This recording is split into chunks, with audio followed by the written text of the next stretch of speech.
23rd March. Then again, lockdown has started. That all journey started under the guidance of you can know what a DC. DC means you may be district collector, deputy commissioner, whatever. For the year 2021, all the names all over India, 165 branch and 5 regional councils, all the chairmen is called as DC. What is DC? Our friend Naveen Kariwal used to tell me Bangalore branch chairman is the DC. Oh, why DC? I told. Then it is called digital chairman. So the name itself, sir, took the his name itself all spreaded to all 165 branches. That is none other than CA Dungar Chand U. Jain, sir, is the chief guest and addressing. We are requested for the 50th session. Then he told, no, no, I will take it next milestone. He know definitely under his guidance, we are SRCs, all the branches are doing wonderful job. And as a Bangalore branch is the biggest branch, and that hope whatever we do from Bangalore branch, as a South leader, Dungar Chand Jain sir can easily move to the head office and he can say, yes, South India is doing excellent job. And that is the motivation. When we haven't faced difficult times, immediately lockdown and we started webinars and which software we have to go and everything on behalf of Southern India. Dungar Chain Jain sir has negotiated and fixed the price and he coordinated and he guided and today he is there to address all our members. So it is the unique personality you can see DC Jain sir always smiling and always enthusiastic. That has to be always. That is the reason that whatever I spoken in Kannada, the first line itself, if you have a good smile, you can win the heart of enemies also. So always he is smiling. That his smile shows and encouraging all the branches, especially Bangalore branch members, would like to receive sir for the today's session, unique session for the Bangalore branch. It is an 75th session. As you aware, Bangalore branch is complying all the guidelines of HO and instruction from head office. Then only we have reached the 75th. We are not reaching any numbers and all. We are promptly honoring the guidelines of the because we as the biggest branch and SRC chairman and all the people are viewing and guiding. We have to comply and we should have to show that yes, we are a complied branch under the your guidelines, sir, Dungar Chain Jain, sir. So we wanted to listen you further, so I will not take much time. And once again, I welcome Dungar Chain Jain sir for the today's session. Now, Ankit Maheshwari sir, the today is a resource person. Again, and earlier night watchman was came for the within 3 hours, but today this time you got it in 3 days. Actually, Dheeraj K. Sharma has to address, and the person again we got a more resourceful person. The topic, the code of ethics, the part A is in now applicable applying, and every member has to have at least one webinar in the code of ethics. So we thought this 75th session would be a very unique session and unique subject. So we thought code of ethics is a good subject. So Ankit Maheshwari from Jaipur is going to address members. Once again, on behalf of all the members, I wholeheartedly welcome Ankit Maheshwari sir for the today's session. Welcome you, sir. Members, before handing over the session to our treasurer is waiting, we haven't planned a next month series, and after that December, our SRC chairman is definitely going to announce the dates of our the first historical virtual conference is going to do it on 50th December. So he will only announce the dates and I will not announce the date. After that, under his guidelines, whether other branches can move forward or not, we'll see that.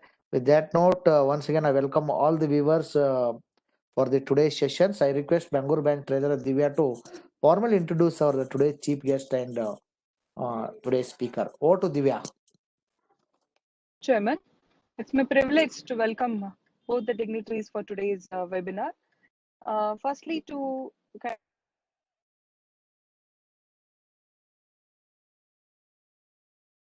is at Madurai. He has passed higher diploma in software engineering He did his articleship training with a leading CA firm at Chennai. He is a fellow member of Institute of Chartered Accountants of India and has passed DISA of ICAI in 2005. He is in practice since 2005 and is currently managing partner of a CA firm.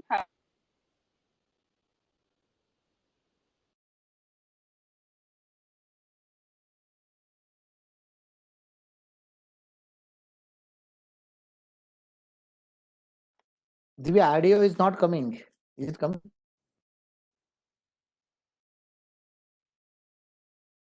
Divya, yeah. She's not audible. Divya.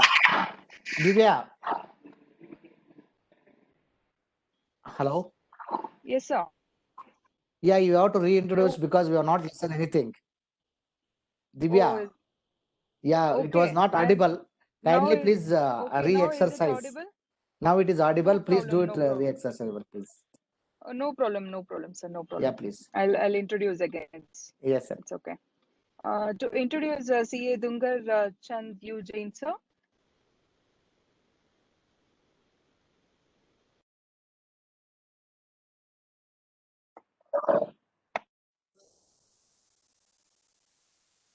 You are facing trouble.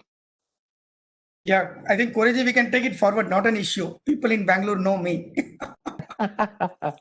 Sir, it But is don't miss our to introduce C. Ankit Maheshwari. He's our guest.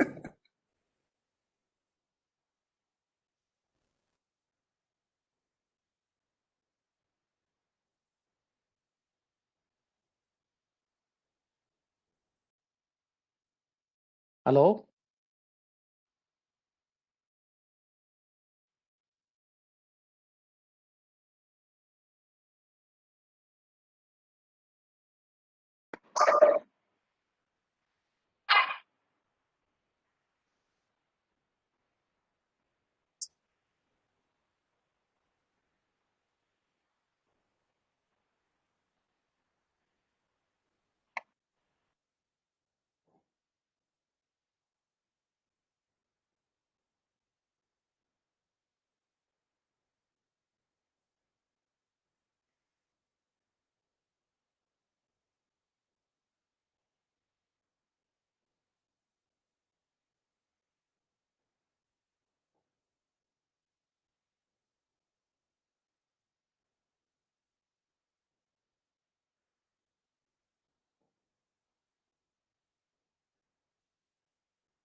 Over to the speakers. Uh,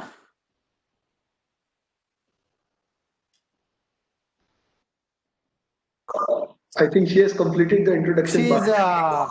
Divya. Sir, Nothing was listened. Nothing was nothing listened. listen, sir. You Introduction have to also. be nothing. Dear members, let me take this Okay, task to I'll introduce our. Wait. I have the. okay, I now got it. introduce. The Sorry, backup maybe some signal problem. disaster recovery plan I have arranged. Dear members, Okay. the Dungar Jain is a commerce graduate and chartered accountant in practice at Madurai. He has passed higher diploma in software engineering. He did his article C with the leading CA firm at Chennai. He is a fellow member of the Institute of Chartered Accountants of India and has passed this uh, of ICAI in 2005. He has been in practice since 2005 and is currently the managing partner of CA firm having office at Chennai, Madurai, and Cochin. Served in the Madurai branch of SRC of ICAI from 2010 to 2015-16. He was the chairman of Madurai branch of SRC of ICAI 2015-16.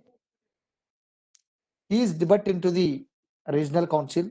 He has been elected to the regional council of SRC of ICAI for the term 2016-19 and re-elected in 2019-22. He has served as a secretary of SRC of ICAI during the year 2017-18. We observed because when he was a secretary, we had a 49th conference in Bangalore. Then only we connected much and we understanding is builded. Lot of things we have learned from DC Jain sir. And he was vice chairman of SRC of ICAI 2019-20 and currently, as I told, chairman of SRC of ICAI, that is digital chairman, heading all the branches of 45. He is the ex-officio member of Madurai, Shivakashi, Tiruchi branch of SRCF ICAI. Leading the committee as chairman of the following committees of SRCF ICAI: CPE committee, members in industry committee, and most important, information technology and digital transformation. In merit records, school topper in accountancy and higher secondary examination, college topper in business correspondence, accountancy, corporate accounting, and programming in COBOL. Because he started his journey is all in digital and all information related only. Maybe that's the reason God blessed this year as virtual and digital year. With this brief introduction, I present before you our leader, CA Dungar Jain sir. Yeah. Members, I will Ankit Maheshwari. Ankit is currently treasurer of Jaipur branch of not SIRC, sorry, Jaipur branch of ICAI. He was also nominated president of the youth wing of Rajasthan Tax Consultant Association. Sir, always we used to have from SIRC is word. Sir is good, but ICAI will be there. Ankit is an experienced chartered accountant with over 12 years of work experience across geographies, having expertise in risk-based internal audits and indirect taxes. He is also managing partner of Ankit Maheshwari and Associate Chartered Accounts, which is leading firm of Jaipur. Ankit is delivering training sessions for the following corporates in Delhi, Mumbai, Bangalore, and Kolkata. DSI India Private Limited. Like that, he has many corporate companies. List is there. Ankit has also been keynote speaker at following major events: Code of Ethics, hosted by Gurugrama branch, Sikar, Bilwara, and Jaipur, and presently today is Bangalore branch. He has taken many sessions. He is a co-founder of Map Your Skills, an NGO founded by a group of experienced finance experts to help and fresh CAs in shaping and career. With this brief introduction, I am present before you, CA Ankit Maheshwari sir. So now we are waiting to listen our leader from South, none other than our chairman of SRCF ICA. I request Dungar Jain sir to address all the ornament. Over to sir. Yeah. Thank you, Ravindra Koreji, a very good friend of mine. As he told, we got to know more closer when I was secretary of SIRC, and we had an opportunity to interact the most during the 49th regional conference of SIRC of ICAI. So I only would like to start with the in line with today's code of ethics with the saying of Mahatma Gandhi: morality is the basis of things and truth is the substance of all morality. So I respected and learned speaker of the day, C. Ankit Maheshwari from Jaipur, chairman of Bangalore branch, C. Ravindra Koreji, other office bearers, managing committee members of Bangalore branch. And Bangalore branch is ever connected to SIRC. Thanks to my colleagues in the regional council, CA Geeta and CA Pampana, who are holding two important positions in SIRC, the treasurer and the SICASA chairman, respectively. So I feel greatly delighted and honored to be part of today's CP meeting on a very, very interesting and important topic being code of ethics. In fact, though Institute has made this mandatory, I'm very sure even if it was not mandatory, at least I've seen SIRC branches doing this program very, very regularly. Not that ICAI has to tell that because this comes in the mandatory 20 hours, you do it. In spite of that, there have been a lot of programs done by SIRC and the branches especially. So I'm very happy to note that Bangalore branch is also taking a step further. And I don't know, it's a coincidence or a planned event that it has come on the 75th day. Because I remember Koreji telling that, sir, on one particular milestone, you'll have to come and address. Thanks for constantly following with us also. So besides, ICAI, through its ethical standards board, develops on issues, lot of ethical standards and pronouncements from time to time to see that the contemporary code of ethics is relevant, and we also kind of update and we stay relevant to what is happening in today's terms, so that in terms of excellence, independency, integrity, the dignity and interest of the members is protected. So with this prelude to my inaugural address, I congratulate once again the Bangalore branch for conducting an exclusive program on code of ethics, and also to enlighten us on the many facets on the subjects of ethics in the profession and statutory compliances one should follow. And Ravindra Koreji was mentioning about DC. In fact, many a time DC is a term where people get scared. They mean the disciplinary committee. So I used to tell that, when you make a mention of me, I'm a harmless DC when compared to the other DC. But having said that, let me tell you, friends, that the code of ethics has to be followed, not that somebody has to mandate it.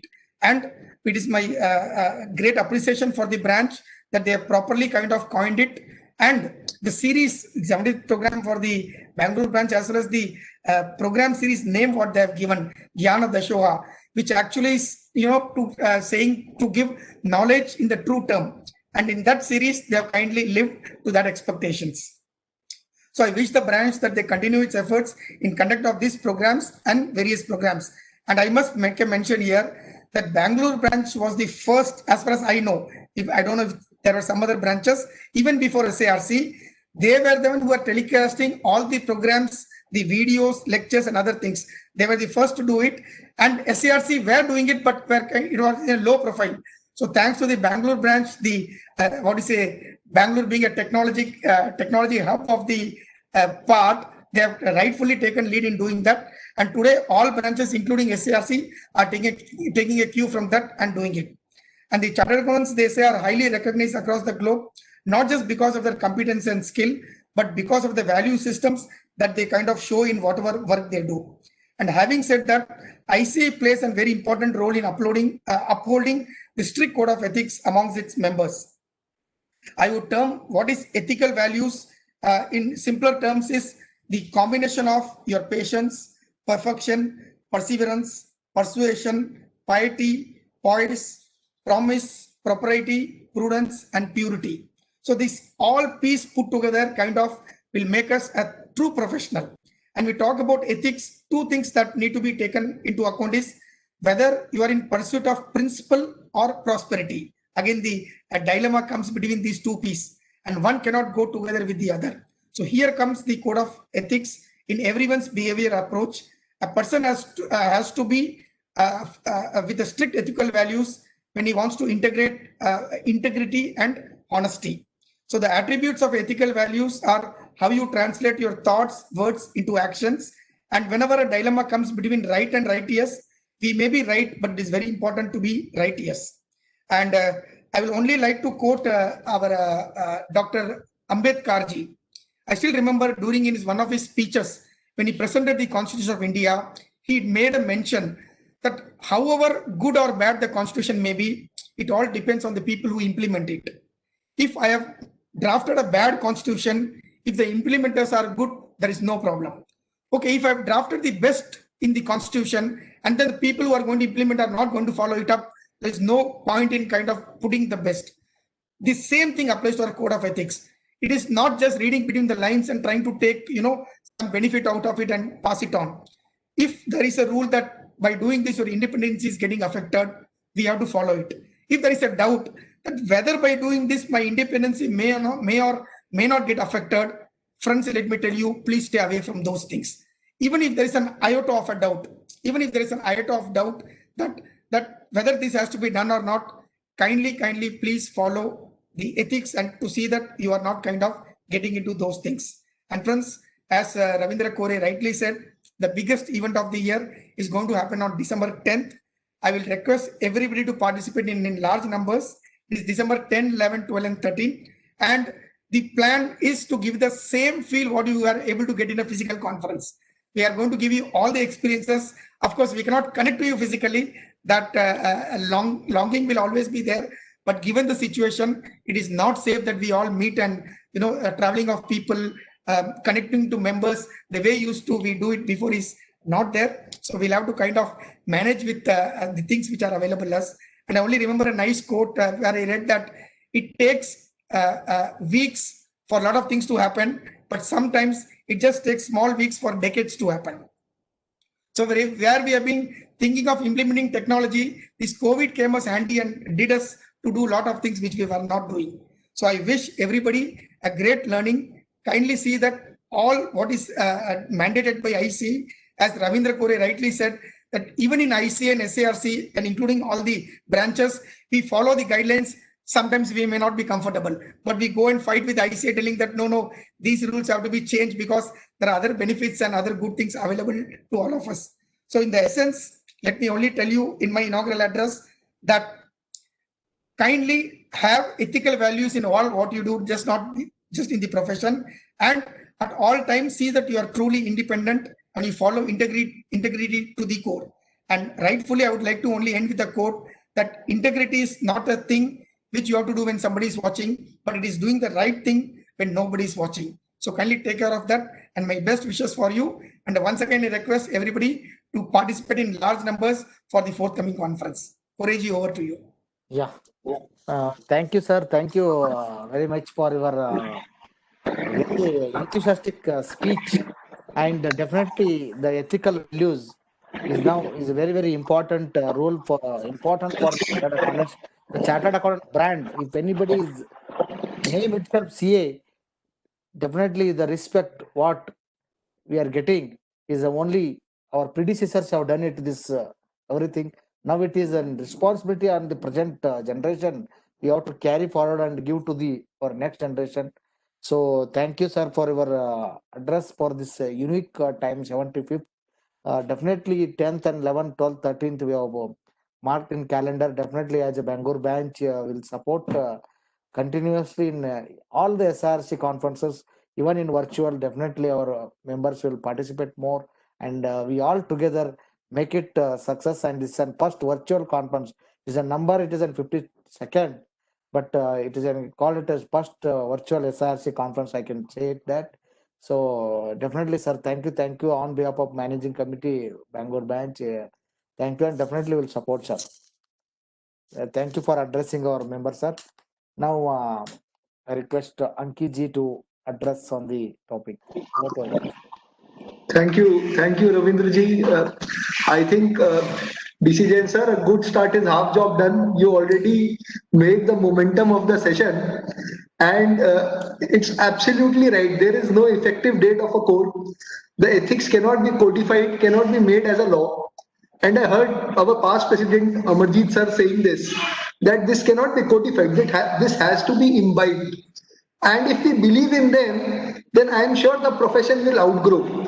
And if you are not believing, even how much you legally make it correct, but if you are not believing in them, I don't think our profession is we are taking our profession to a better level.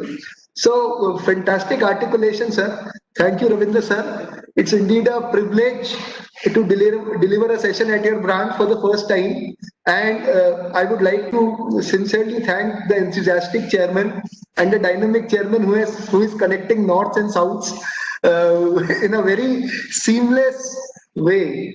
So thank you, sir, for inviting me here for this much needed session of revised code of ethics. I would also place my thanks to CA Srinivas T, the secretary of Bangalore branch, along with entire managing committee for this program. Special thanks to DC Jain sir. I am fortunate to have you here. I have already heard that they have been pursuing with you so much. I am blessed to have share this forum with you on this 75th webinar, and very correctly said that Bangalore being the IT capital of the country, the Bangalore branch has outperformed not in SIRC but even in CIRC. Since I am also managing committee member to Jaipur branch, so we always idolize the branches which are doing very good, and Bangalore is one of those branches that have set a new benchmarks. After Bangalore, Jaipur branch also came up with new programs. Gurugram branch followed with it, and no one was able to envisage that this is going so big. Everybody thought this might be a matter of 15 days, 20 days, a month. We did a lockdown 1, lockdown 2, lockdown 3, considering that we'll be able to hold on this situation. But there are certain things which are beyond control, and congratulations to Bangalore branch and its members to participate in such great numbers in the program. Then only I think the chairmen and the managing committees get that enthusiasm to even host a program. If the members are not participative or something like that happens, then we lose that enthusiasm as managing committee members. So I would say, so straight away, let's come to the core topic. And the topic talks about revised code of ethics.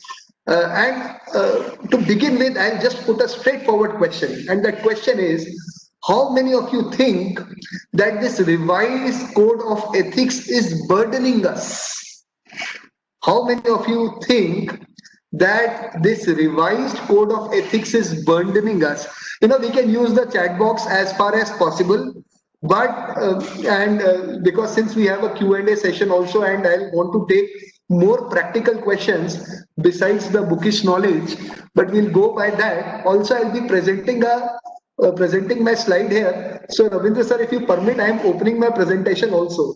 Yeah, please, sir, please go ahead.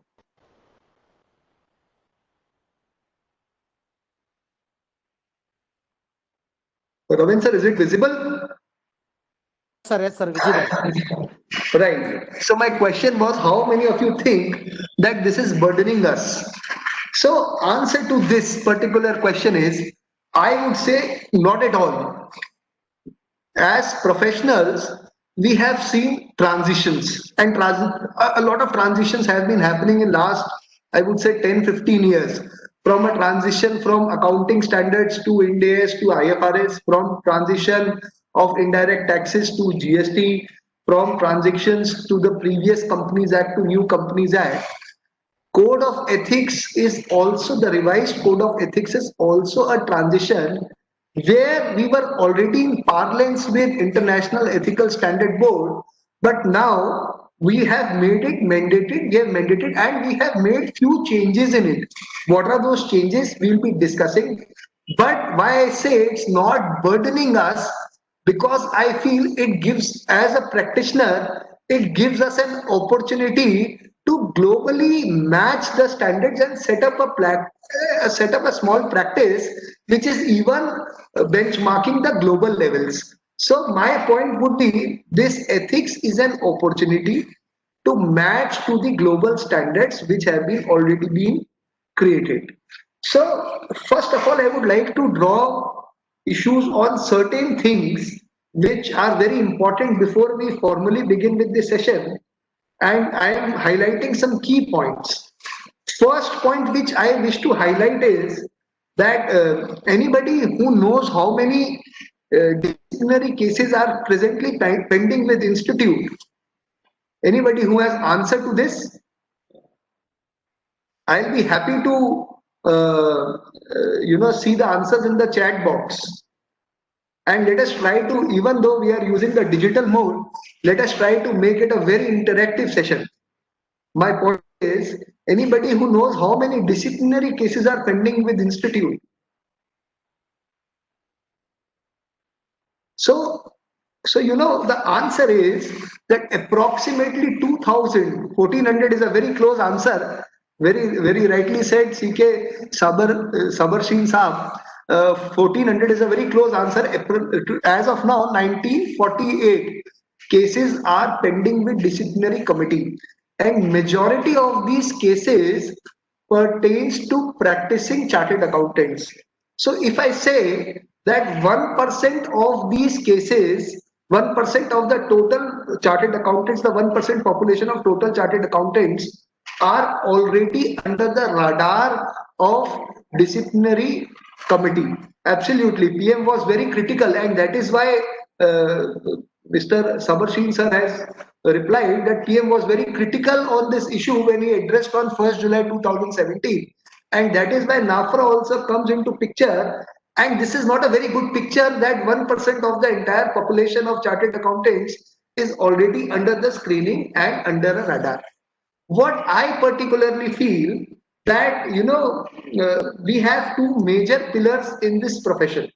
Let us try to understand why code is required and why it is important. But let us understand how profession is, in the current situation, how profession and professionals are handling themselves.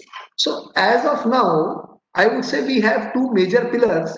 Pillar number one is our professional competence, and pillar number two is code of ethics. Now, if one pillar is fractured, if one leg is fractured, then the profession will be seen trembling. And if both the pillars are fractured, I'm telling you, my friends, my seniors, that you will be seeing that profession is crawling. So I agree to DC Jain Saab and Ravindra Kaur sir that we need to understand this fact that the implementation of this code still remains in our hand, and we have to do we have to understand these ethics in a far better way to seamlessly carry out this profession. So why I highlighted these both example, the example of professional competence and code of ethics, because I see a lot of chartered accountants are hard pressing to get or acquire their clients. I would say the last session which Bangalore branch hosted, I was just looking at the video. So I realized that the session was on use of technology or use of social media to get new clients or acquire new clients. Such was the topic. And as Ravindra Kaur sir very validly said that the answer of this will be given on 28th, if I remember that particular session. So the answer will be given on 28th, and today's 28th. How do we use social media? How do we use social media to acquire clients? My point would be here that whatever, when I started my practice, I realized that our first client, the kind of first client you get is what basically your practice will go over years. Supposedly, if you in beginning of your career, if you acquire a trading client, so as a SMP, you will more or less have more trading clients in times to come. How do we get clients? Is okay, we use social media is a part of it, and since we are in the age of digitization, so I particularly understand that we need to use these tools also. But understand one thing, that the client comes with our professional competence, and if the client comes with our professional competence, I mean to say that it comes from the word of mouth, your satisfied client is spreading. So that is why the point of advertisement or solicitation of the work or roving queries, which are already given in, which are already mentioned in the code of ethics, are there. So my point would be that these two pillars are something which you need to make sure that they both are erected. We stand tall on it, and we stand strong on those two particular pillars. So, okay, one more question, which is particularly relating to the present scenario, and that is the point of MEF. So I hope you filled MEF this time. And do you see any changes in this MEF form? If yes, you write in the chat box. Are you able to see some changes in MEF form and what these changes are indicating?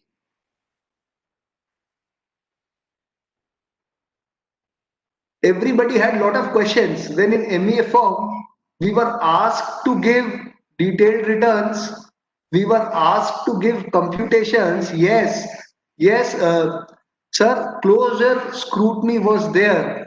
Income details were there, Mr. Vikram Mehta sir. Absolutely right. And I have never filled a MEF form, or we have never taken so much of time to fill a MEF form. Probably, and you'll be surprised to know, still 11,000 chartered accountant firms have not filled their MEF forms, which itself indicates the kind of practices we people have been following. So my point would be that all these data cannot, we have come in the era of digitization, we have come in an era of technology. Whatever data we are uploading, I think will be closely scrutinized. The income details, the tax details, the computation details, those CA firms who were having partners in their dummy partners are scrutinized. Their income is deducted under section 192 as salary, and that is why they ask for the detailed returns. Similarly, in case you are practicing in an individual name, sir, but website vakil are advertising like, sir, we'll discuss this issue, Atri, but we'll definitely discuss this issue, that how vakil search or the chartered accountants portals are filing the return or incorporating the company. I'll definitely come up with this issue. It's a very important question, and we can't get away with these questions. But my first and foremost point is that institute is under a lot of pressure and after this NAFRA coming, to have to regulate a profession in a manner in which they are most transparent. I'll also quote one very important thing. Our disciplinary committee have 5 members. I hope you know that particular fact. 3 members come from the institute, and the disciplinary committee is chaired by our honorable president, and 2 members are nominated from the council. Whereas 2 other members out of these 5 comes from government, and they are nominated by government. They are generally retired bureaucrats. Presently, retired CBDT chairman is also part of it. Now, why I am quoting this point? I am quoting this point because whatever decisions the disciplinary committee takes, whatever the decisions the disciplinary committee have taken till date have been unanimously taken. There is no situation of 3-2, 4-1, 2-3, nothing comes like it. The decision is taken very unanimously, which shows that institute is really proactive and really unbiased. While another question is coming up, I'll read the question, but I'll just complete my sentence. Institute is pretty unbiased while handling these issues. But due to pressure to complete tax audit, this is generally we have rampant name lending, and people who are not interested lend their names for CAG audit. Absolutely right. So, sir, see, there could be a difference of opinion. When I have put this point, on what basis does the speaker say that? Mainly because one has not filed the MF, it indicates the kind of practices followed by CA firms. Totally disagree. We all have to agree and disagree, and I take your point. My point is that whatever, as a managing committee member also, and as somebody who is who is closely associated to PDC vice chairman, who comes from Jaipur, we discussed this point, and I am taking it on that point that there are a lot of issues. That is why people are not able to fill MEA form. I am not saying that every practitioner or every practicing chartered accountant is following such kind of practices, but what I am saying that there are certain minute people because of which the entire profession comes under scrutiny and comes under a degradation. That's my point. It's not that everybody, all those 11,000 people who have not filled are because of these points. So we'll take all these questions. There are a lot of questions coming up, and I'm very happy that we have a very participative session as far as this is concerned. But also we need to understand that there has to be some certain principles which I want to discuss, certain sections which I particularly want to discuss as far as ethics are considered. So my point will be that those people who have to follow these code in a very rightfully way, the word used by DC Jain sir was right, yes, has to actually go and revisit this code of ethics.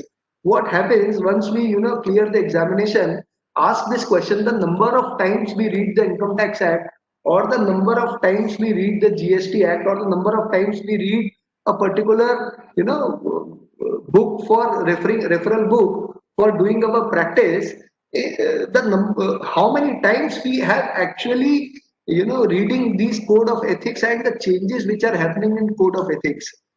I will again repeat, 2000 is a very significant number of cases which is pending at disciplinary committee level.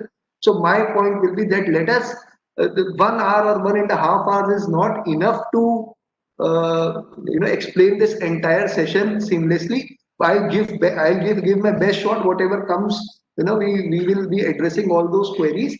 But we need to revisit this code of ethics. Everything is available. All the FAQs, the ethical standard boards, books, all the landmark judgments, everything is available. My request to Bangalore branch members would be, and the members who have joined from other branches, that please try to read, give a little more time to code of ethics. So I have highlighted two very important points. One, the number of cases which are pending. Other, the MEF thing. The third point which I want to highlight is the point is in the current pandemic situation. And in the current pandemic situation, I realized that even we were auditing our clients virtually. So while doing virtual audits, the audit risk drastically increased. If you go back to the audit, we had two very important procedures: the analytical procedures and the substantive procedures. The analytical procedures were those procedures while I used to go to audit my client, I used to see that I used to interact with the client, I used to see the systems, I used to witness the internal control system. There was a look and feel of client.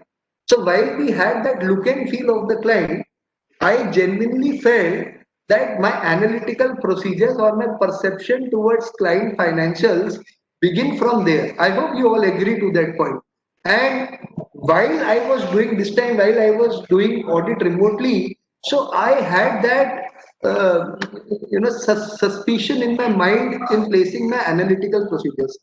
Why I'm telling you right here, because I feel these analytical procedures which we have not applied will increase our audit risk, because a lot of people have actually audited on data where the client was specifically outstation or while we were auditing in the lockdowns. So my point is that everybody who is attending this seminar and who is into this audit profession should revisit their audit risk, so that tomorrow no such kind of a thing or no such controversial thing comes.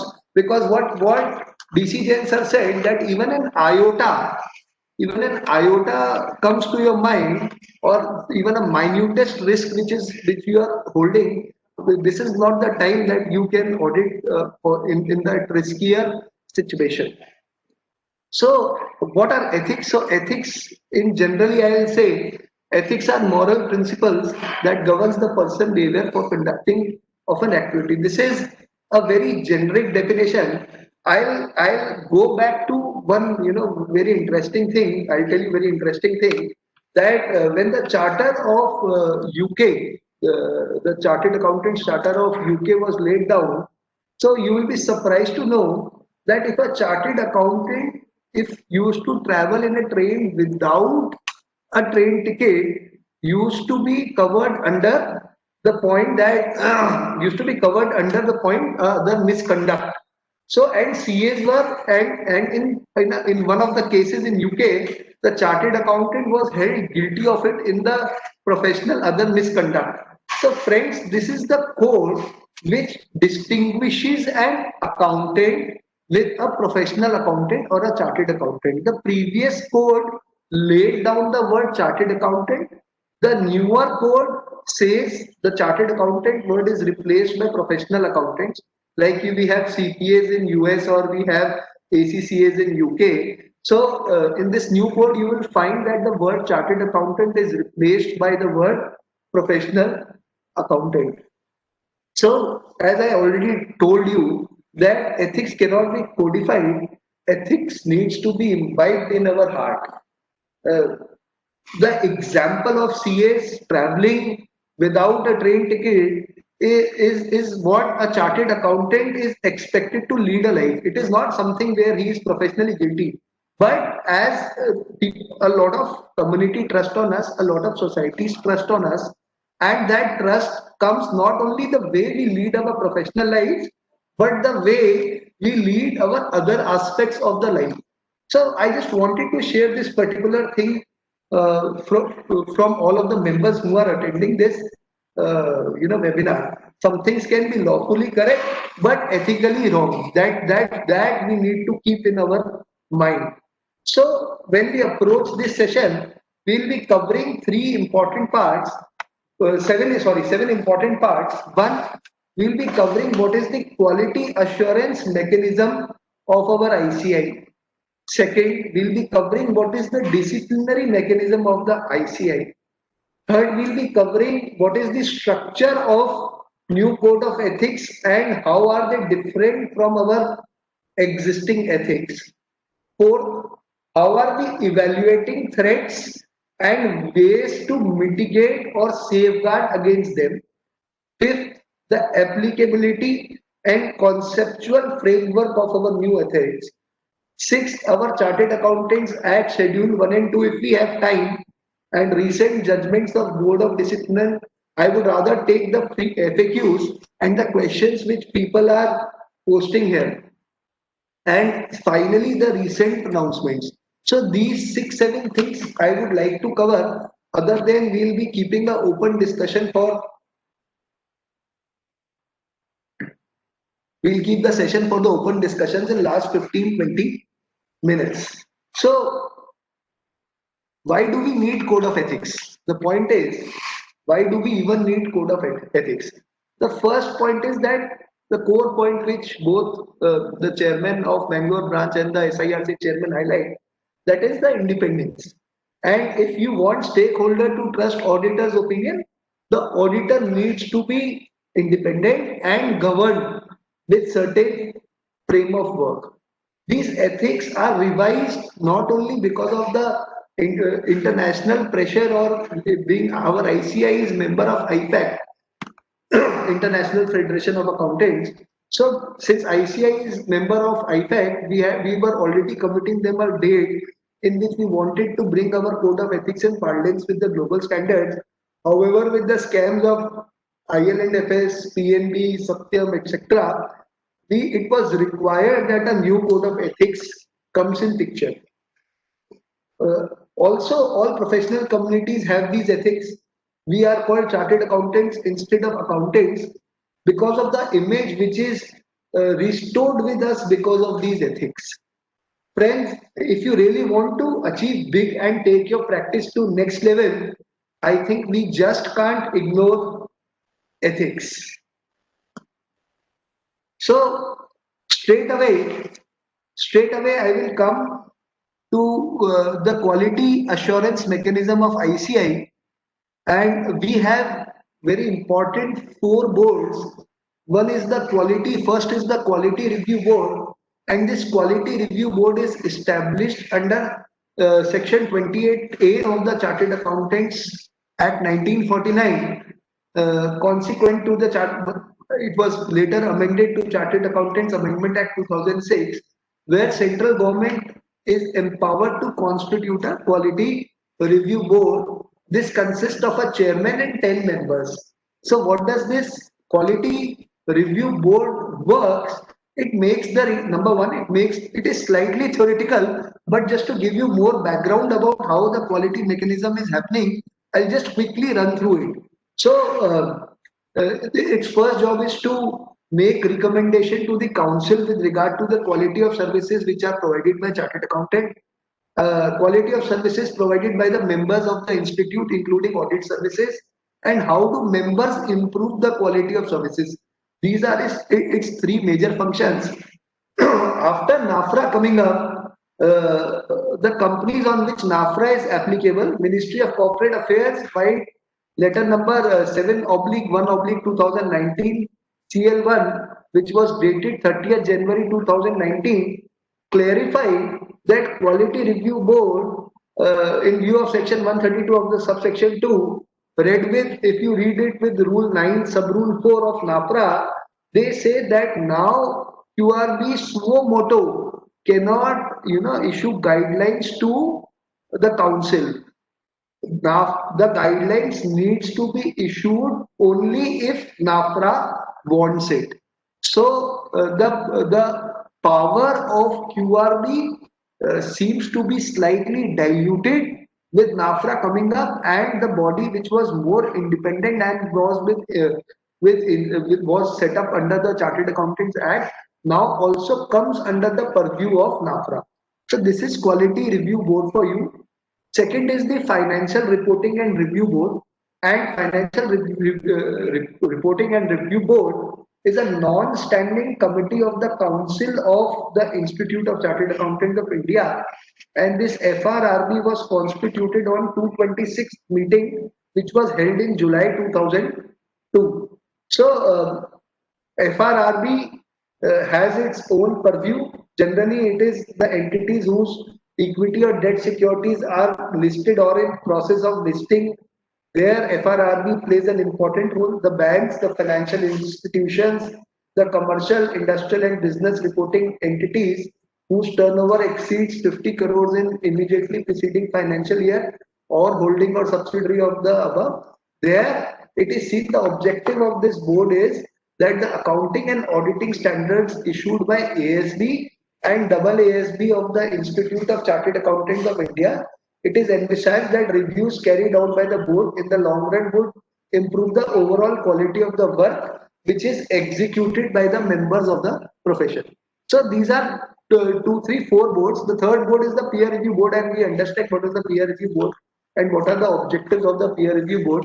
And a lot of firms who are already in category one of the bank audits, or they are auditing for the listed entities, or they are auditing for the sensitive entities. The peer review process has already been begun, where our fellow chartered accountant checks the documentation, the quality of the audit, the quality of the documentation, the quality of the audit procedures, audit tools which we have applied. And peer review board is the board which monitors the work which is performed by one chartered accountant and to be monitored by another chartered accountant.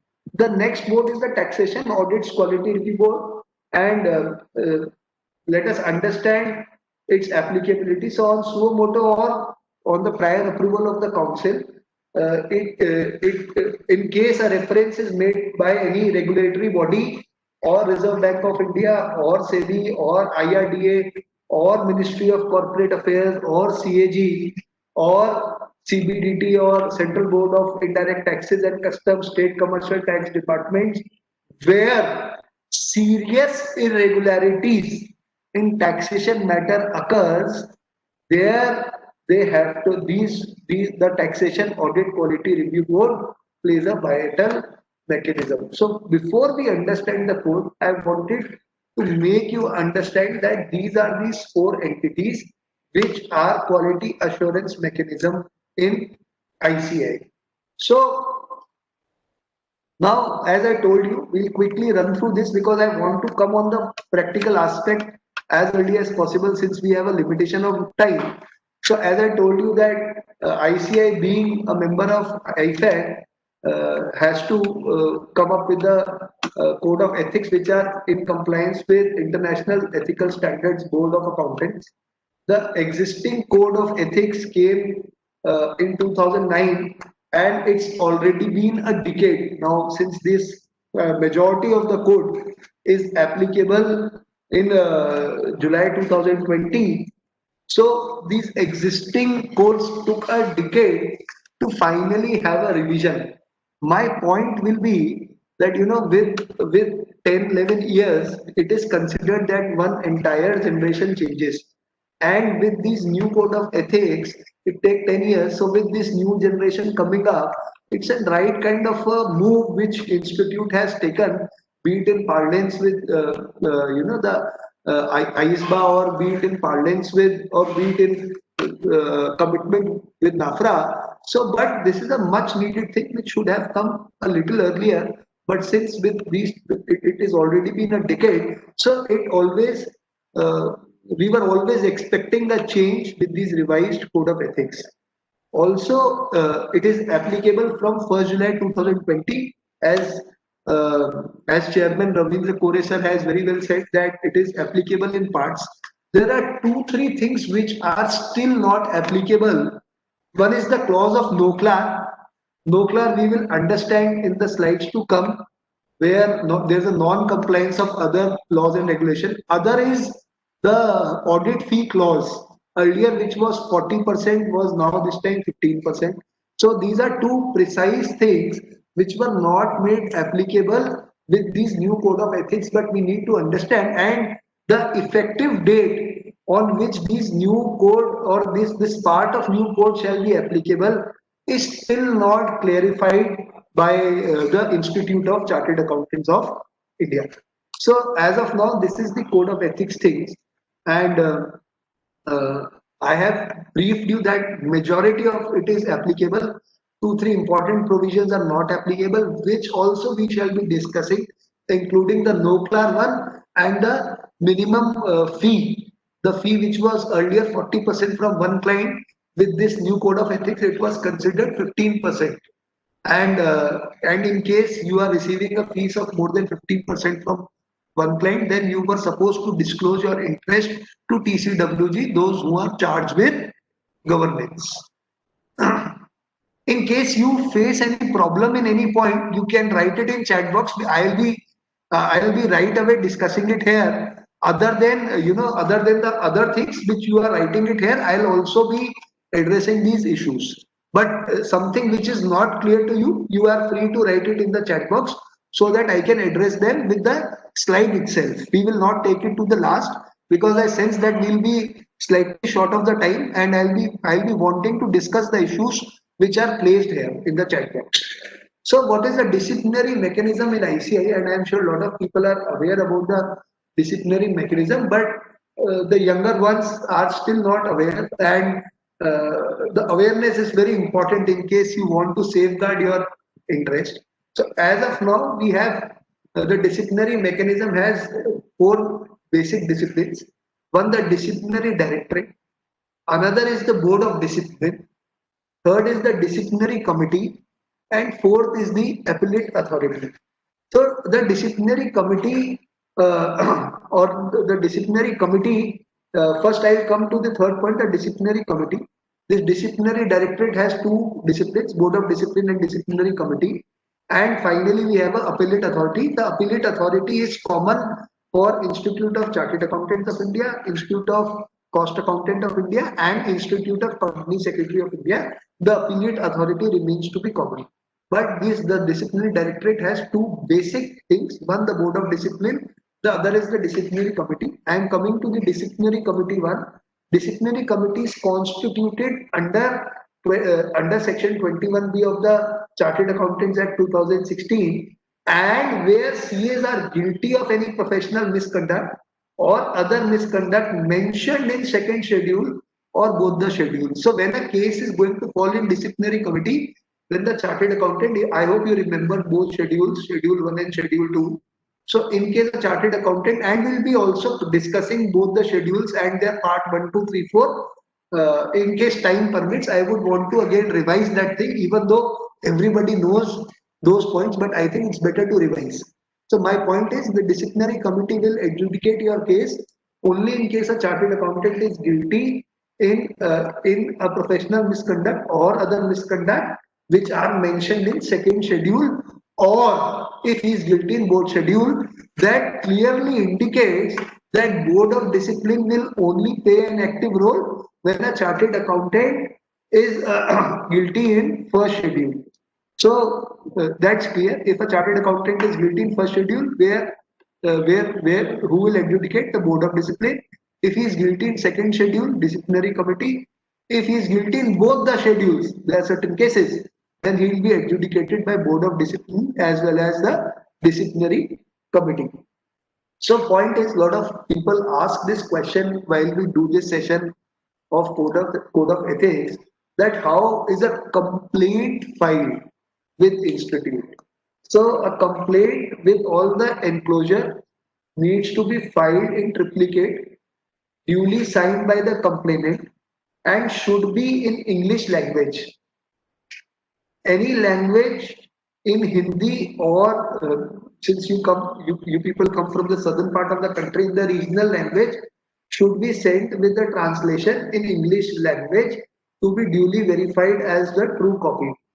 Further, as per Rule 4, the complaint should be accompanied by a fees of 2,500 plus 18% GST applicable.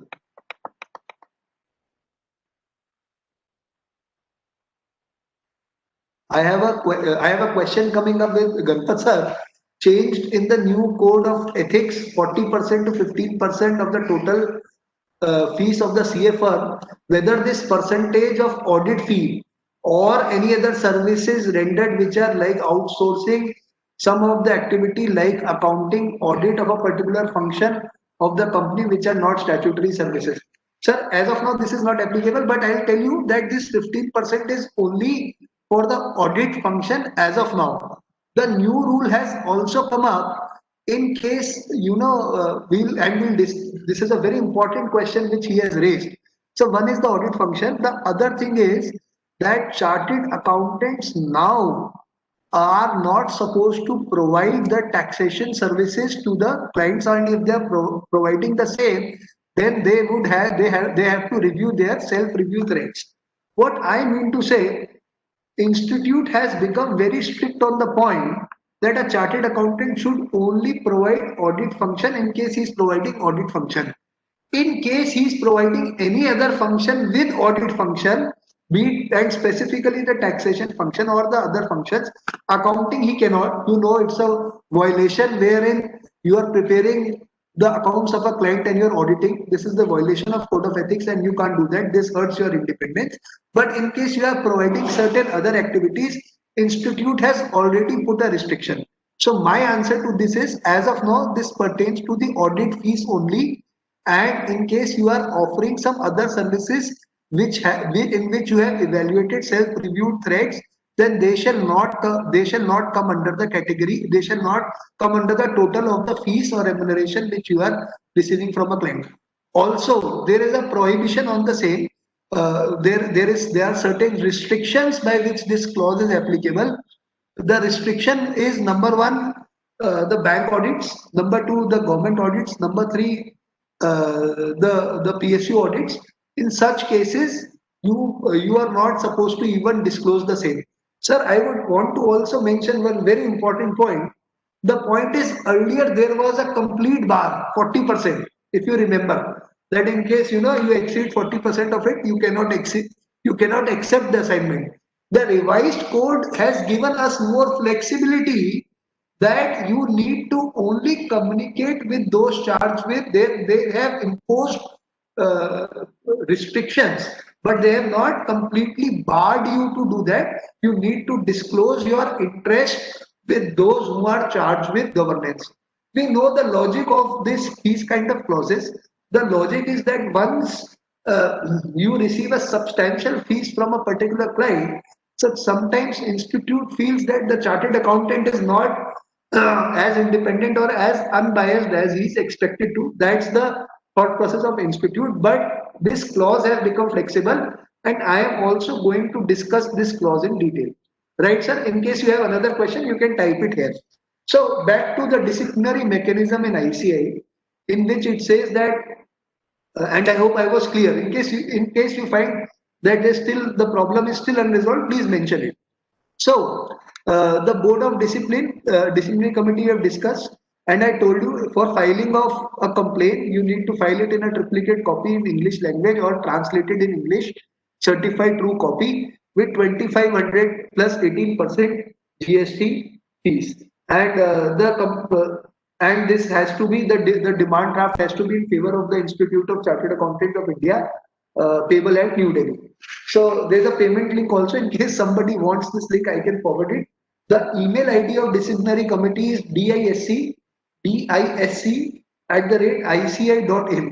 I can write it here also. So this is the entire mechanism. However, we are on the other side of the things. We want to understand what kind of clauses are there which makes us more vulnerable to any such kind of a situation.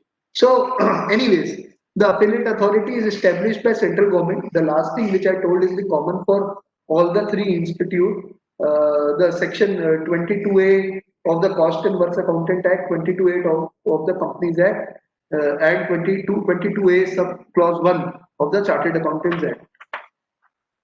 So this is the disciplinary mechanism of institute. Next.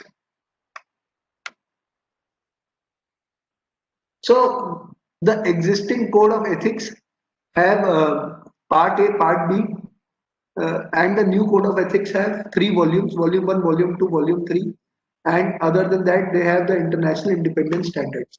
So this was the previous part where chapter 1 talked about the general application of the code, chapter 2 talked about professional accountants who are into public practice, chapter 3 talks about professional accountants and services. We will also understand what is the distinguishment between the existing and the new ethics. Just to brief you with the framework, I am reiterating here. I know a lot of people who might also know these things. Chapter 4 talks about accounting and auditing standards. Chapter 5, the Chartered Accountants Act. 6 is the guidelines. And 7 is the self-regulatory measures. So, I'm straight and let us come to the structure of new code of ethics. As I told you, it has 3 major volumes, part 1, part 2 and part 3. Part 1 is complying with code and fundamental principles with framework. Part 2, professional accountants in business. Earlier, we were having the word service. Now this is professional accountants in business. And for all the practitioners who are there, the third part is professional accountants in public practice. The fourth is the independence of the fourth is international independence standards, which are yet not made applicable as of now for us. The applicabilities of part 1, volume 1, volume 2, volume 3, other than the no-clar clause, other than the remuneration clause which sir was discussing here, these two clauses are still not made applicable. So don't confuse yourself. Rest, all the structure of new code of ethics is made applicable. I would still say the most important part is still not made applicable, and we have not come to know when, as on when it shall be made applicable. But let us understand the fundamental principles of this new code of ethics and this new code. 5 fundamental principles are there, and I'm sure that everybody knows these fundamental principles well in advance. The integrity, first is the integrity, second is the objectivity, third is on these 5 principles only the entire new code is based. Third is the professional competence and due care. Fourth is the confidentiality, and fifth is the professional behavior. So these 5 principles are there. When you go back and when you read section 100 to section 199, you will come to know that there is a specific section on this, where section 110 talks about the fundamental principles. Section 1111 talks about the integrity, which asks a chartered accountant to be straightforward and honest and does not associate with reports oblique informations having false or misleading statements or negligent information. Section 112 talks about the objectivity, and objectivity talks about that he need not compromise on any professional or business judgment because of any biasness or because of any conflict in interest. Section 113 talks about professional competence and due care. Section 114 talks about the confidentiality, and we know these principles very well. They are not new. They are in lines with the code of ethics which we were already following. So to comply these principles, I see some threats which come in place. And let us understand what kind of threats are there, because of which we are not able to, or some people are not able to, or some professionals are not able to comply with these fundamental principles. First, we will understand what these threats are. Second, we will understand that by changing our work environment or by changing our work ethics, how can we mitigate these threats? To begin with, let us understand what all threats are there which are in compliance of the fundamental principles. So first is the self-interest threat. So I am sure with the name itself indicates, to comply these principles, what is self-interest? When the auditor of a member of their family owns a share in a client, I am giving you an example. This is an example of a self-interest threat. This would directly benefit from increase in client profits, and auditor would, in such case, might be reluctant in raising any concerns that could affect the performance of the client. So this is one example of self-interest threat. Other self-interest threat is the threat which sir just discussed, the percentage of audit fees. So if a firm is dependent on one client for a significant proportion of their total income, in that case, the firm may not raise issues with the client for the fear of losing them. This also comprise of self-interest threats only.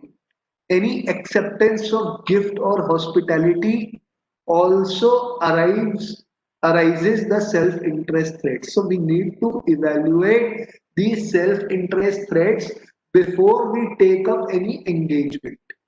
I hope I'm very clear with this thing. As the name indicates, the self-interest threats, I have given you few examples, be it in case you or your relative is a shareholder in a company and we are doing the auditing and attesting function, or be it where you are receiving a substantial fee from a client, or in case where you are accepting any gifts. These are all the part of self interest threats. The other threat is a very interesting threat and which is self-review threat. For example, I'll say the same question where you are performing the accounting as well as audit service of the client, there you need to assess the self-review threat. This is a self-review threat where you are already preparing books of accounts of a client and where you are already and you are also doing their audit. It will initiate the self review thread and you need to check upon it as soon as possible. Thus accounting services along with auditing services needs to be revisited in case any of the member who is doing this will be coming under the scanner of the disciplinary committee. The third is the advocacy thread. And advocacy thread is where auditor puts himself in the shoes of his client. For example, while you are advocating a major income tax case of a company and you are auditing it also, in such a situation, auditor have to be biased in favor of a client and therefore the objective cannot be achieved, right? Sometimes the auditor can also ask, sometimes the client asks auditor to promote their shares in the stock exchange is also an example of a advocacy threat. The next is the familiarity threats, and familiarity threat means that you develop sometimes when we are auditing a client, we develop more familiarity, we develop more relationships, we develop more trust, we develop a kind of a bonding where the independence is hurt. I'll retreat one example of a Bangalore-based chartered accountant only who opened up a sub-broker's account of his wife. So what happened in that case? While it was since because and this happened way back in 99, 2000, 2001, and I was reading this particular case. So what happened that institute that after all those since the series of Harshad Mehta is already going there at all the channels. So my point is that in that case, after that scam, the checks of that particular sub broker started bouncing. So that particular event or the transaction came under the scanner of institute, and institute called the chartered accountant and his wife together at the disciplinary committee, wherein the chartered accountant was asked to plead guilty. Now, once the chartered accountant was asked to plead guilty, the chartered accountant clearly said, reluctantly said, that the sub brokership belongs to my wife, and the sub broker, I have no interest in this particular business. Neither I am auditing. Thus, I am in full time practice, and my wife does a separate business. Now, what happened? I'm just giving you for an instance, to understand because certain such things also comes up while we are seeing any cases in disciplinary committee that these cases comes that a chartered accountant is doing a business in his wife's name. Now, the chartered accountant, the husband was sent out, and institute started interrogating the wife and started asking some technical questions about sub brokership, that what is the settlement date or something like that. What are the DP dues, DP charges, something, and wife was really under the pressure while when such kind of a situation happened, and institute the council which was witnessing this or the disciplinary committee, the husband and wife almost started fighting there, where wife said that you should not have involved me in such kind of a business. In that kind of a situation, finally eventually the chartered accountant pleaded himself guilty. But why I'm telling you, because sometimes these cases comes in our mind and people think that we are absolutely safe while we are doing such businesses. I have seen cases where wife is managing director in a company and the chartered accountant is auditing the same particular company. I would request all of you to kindly review these threads where you are auditing a company in which the directors or the major stakeholders are your relatives. I think we need to look upon these issues uh, very, very importantly. The next is the intimidation threat. And in this intimidation threat, client may try to harass or bully auditor to give preferential audit report and they can use fee as a leverage.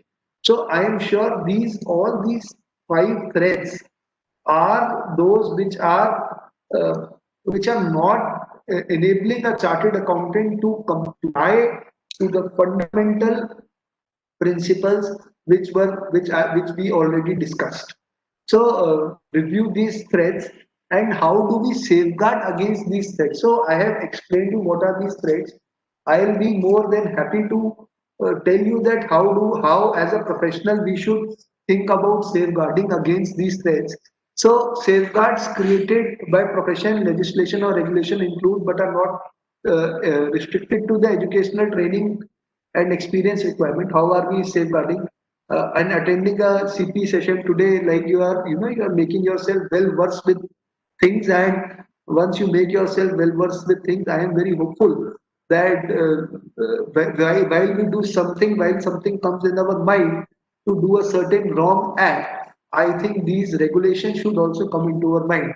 There are two kind of misconducts which have been happening. One is the intentional one, which we know that there's one in 1,000 cases definitely comes up. But what I want is that there should not be any unintentional misconduct which we might be doing, which we might also not know. And that is why I'll be more than happy to discuss all those FAQs which Institute has already laid down on their site, but we'll be discussing the important FAQs from them. The third is the corporate governance regulations, the compliance, the listing agreement compliance or the Sarbanes-Oxley compliance if we talk about the global level. Fourth is the professional standard. Fifth is the professional or regular monitoring. So we are discussing how are we safeguarding. And last is external review by a legally empowered third party of the reports, returns, communication or information produced by a professional environment. I'll not go into too many details of it. I'll just share the presentation in case it is required with Ravindraji and he can circulate it. But these are some things which we should read. The other thing is safeguard in the work environment and how do we comply in fundamental principles, how do we act in public interest, how do we implement and monitor quality control of engagement, how do we identify and the application of safeguards for assurance engagements, documented independence policies. So all these are how eventually you are managing your workspace is also important. Sometimes a work is being regularly conducted by one key personnel in a particular at a particular client. Arises the threats, arises the audit risk, arises where auditor becomes less independent. How are we supervising our client also needs to be taken care. So these are those key safeguards as far as work environment is considered. When you can't be completely dependent on your articles while you get an audit done, how many professional staff you have, how many senior management you have, how do you make responsible to your staff that as to in case if anything any misstatement happens, then whether it is coming to your knowledge or even if it is not, and there might be a chance that it is not even coming to your knowledge in case such kind of a misconduct happens.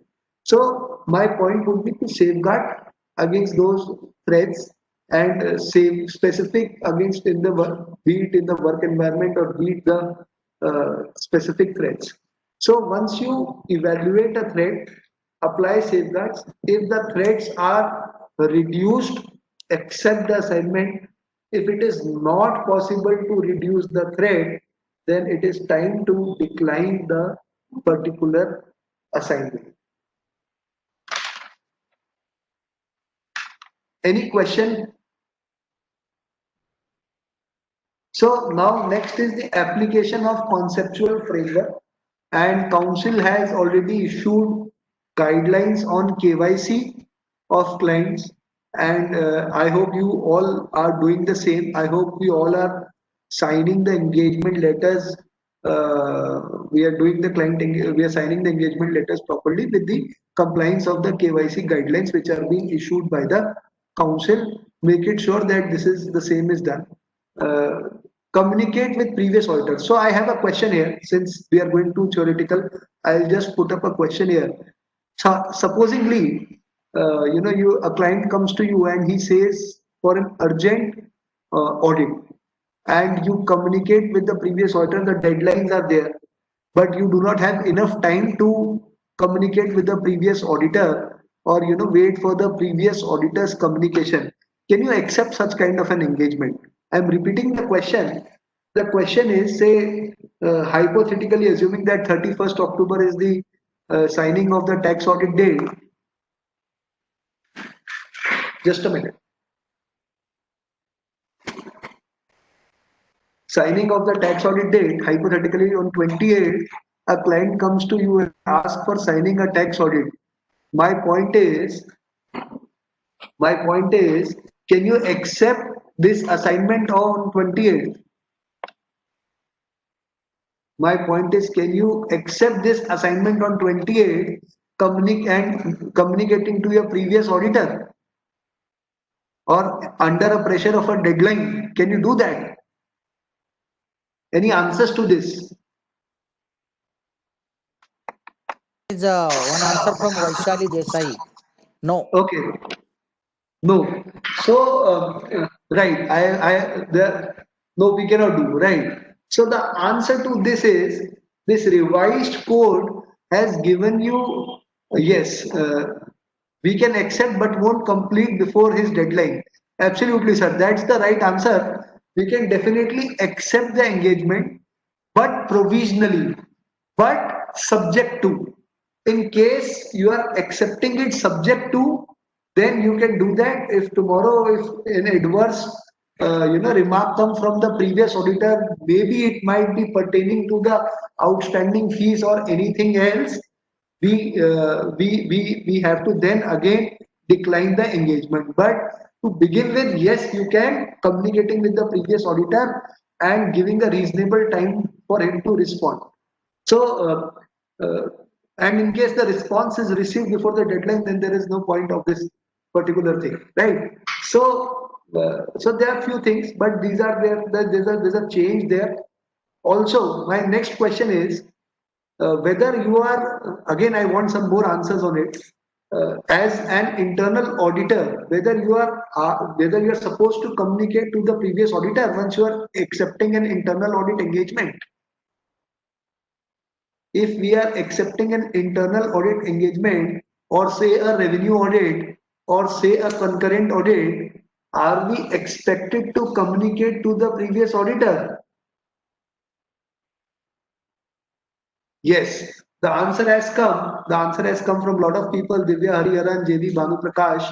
Yes, yes, it is just not the statutory audit in which we are supposed to communicate to the previous auditor, but it is also the revenue audit or the internal audit. And this is a very common mistake. Chartered accountants. Yes, I have received the answer, and I'm very happy. Bangalore audience is a very responsive audience. Thank you so much. So, yes, for that matter, any assignment it is required. Absolutely. Where you are into an audit function, yes, it is required. So, and also as we discussed that it is just a part of ethic. It is nothing else, and that needs to come even for certain assignments. You feel that for which you are not supposed to communicate. Then also as an ethic, if somebody, our professional brother, is doing at some place, I think it's better to interact with him. He'll give us more insights only. So, lot of CAs signing tax audit report for 1,000 without verifying the accounts of the clients, and tax consultants all over India, how ICAI takes measure in this regard. Personal ethics should be more important than professional ethics, sir. Absolutely right, sir. Absolutely right. I'll come to this point of, sir, the price wars which is going between the CA. I will definitely address these points. Trust me. Just let me complete this thing because this question has been already been popping up a lot of times. Anyways, so when you see the application of conceptual framework, we will see the conflict of interest, second opinions, fees and other types of remuneration, marketing, professional services, gift and hospitality, custody of client assets. These are the points which are written here are already sections. So fees and other type of remuneration or marketing professional services, these are sections which are a part of our new code of ethics, which you can definitely read.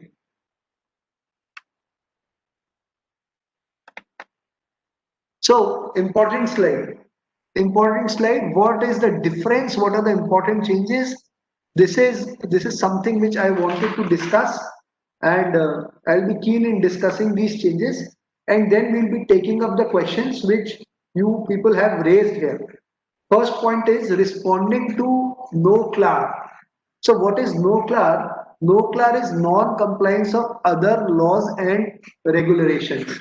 Now, previously, while in 2009, there was no such provision existing. Now, what happens with no clar? Supposingly, while you were auditing a client, you came to know that this particular client has terrorist financing or is a source of terrorist financing. Or make it a simpler example. I hope you are aware about the RERA. Supposingly, if your builder had a permission of constructing 20 floors for a building in Bangalore, and eventually he has constructed 40 floors, then what happens in such case? Then our chartered accountant supposed to respond to these government authorities? Are chartered accountants supposed to tell to these government authorities that this is something which is non-compliant? So I would say with this no clar coming, this is in the international parlance of the ethical standard, the parlance of the international standards, and you will realize that with this no clar coming, this provision is not yet made effective, but with this no clar coming, you need to report all these activities in case any kind of law is being violated by your client, then it has to be reported. How? We will discuss no clar in detail. We will discuss no clar in detail. So earlier there was the second distinguishment is earlier there was no prohibition on taxation services to audit clients. Now there is a restriction on taxation services to audit clients, and we will understand this clause. This clause is also not yet made effective. We are fortunate that, but it is a matter of time. It has to be made effective. How we will see these restrictions? That's important. The third point is the prohibition on management responsibility. I have only covered the important point. The other important point which comes is the remuneration. The recommendatory 40% restriction. Now this comes 15%. There is a flexibility on fees from single client only if it is consecutively for 2 years. So there are two things. One, the restriction of 40%. Earlier it was totally debarred, totally restricted. Now, if you are receiving a fees from a single client of 15%, and this question has been asked, I would say, sir, there is a clarification on it that it has to pertain to audit fees, since auditors are not supposed to perform non-audit functions.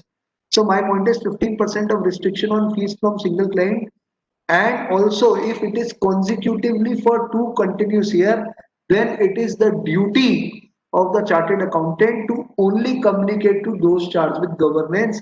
The restriction is not there. The only thing we should realize is that it is the duty of the chartered accountant to communicate to those charged with governance. There was no provision for in case there is an unintentional breach of independence standard in 2009 code. Now we have a proper full-fledged volume for the part 4, which talks about the section 400 to 490, 999, talks about the international standards, and India has given recognition to international standards in these provisions. Next is a very important thing. Uh, the use of should is now replaced with shall, which was very important because shall is more mandatory in terms of legal language as far as should. The earlier conventions were drafting where we were using the word should. That word has now been replaced with shall and have mandated chartered accountants to comply. While some chartered accountants who moved to High Court or Supreme Court made the plea that should is not as obligatory as shall is, and that is why this replacement comes in place. The structuring of sections has already been discussed, like I discussed 110, 111.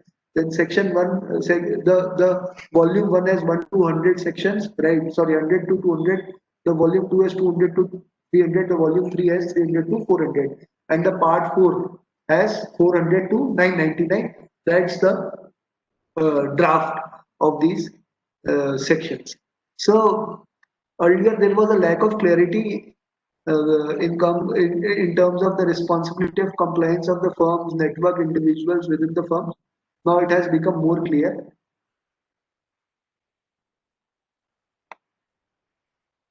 So I'll straight away come to the no clar clause. I have already briefed you with the no clar clause.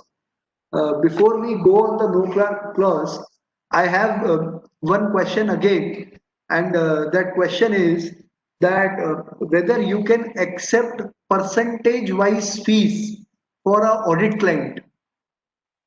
For an audit client, can you accept percentage-wise fees or fees in a particular percent? Any answers to this? It's a very interesting question. I'll flip the question. Okay, let's look at this like this. That say supposing your client has a tax demand of 20 lakhs. Can you accept? Now this is a non-audit function. Earlier I was talking about the audit function. Now I am talking about the non-audit function. Say supposingly your client had a tax demand of 20 lakhs. Can you ask 10% of those 20 lakhs as your professional fees?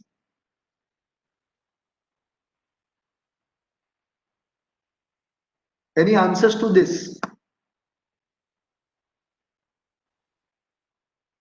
Any answers to this particular point?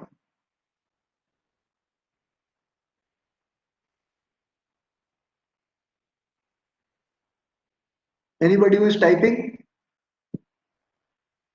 Okay, so before I get answer, right, since I have no answers to this, but it's an interesting question, and there is some pronouncement on this. Earlier institute was completely debarring you for accepting any fees on percentage basis. As far as this debarment is considered, this debarment holds for sure. This holds for an audit function. Your audit fees cannot be in any proportion and it cannot be in any percentage. But for the non-audit services which you are providing, yes, you can also. So this you again see that there's a flexibility from institute side that you can also take a fees on a particular proportion basis. So I'll come back to the no clar clause after this question, and the no clar clause is very clear that while providing professional services to a client, a professional accountant may come for an instance where there is no compliance with other laws and regulation or suspected no clar committed about to be committed by the client by those charged with governance. So if it has a direct effect on determination of material amount and disclosure in financial statement needs to be given, compliance of which fundamental to entity's business, compliance necessary to avoid material penalties. So examples I told you: fraud, corruption, bribery, money laundering, any security, marketing, trading, banking and other protection, data protection, environmental, anything which affects the public health, any tax or pension liabilities, All these are non-compliance of other laws and they needs to be disclosed. है ना? They need to be disclosed in the financial statements of the company, and that's very important. Another important thing, that what is not in the scope of NOCLA, one that one is the clearly inconsequential things where you are not sure about or you cannot conclude any particular thing, so that does not come under scope. Personal misconduct unrelated to any business activity, non-compliance other than by client or employer, these all are not in the scope of NOCLA. So as of now, even as of now, as I told you, the NOCLAR was supposed to come on 1st July 2020, but it eventually is deferred to a date which is not yet been notified by institute. But even if it comes, it is only applicable to listed entities and only for audit assignments. It is also applicable in case of professional accountants who are in service.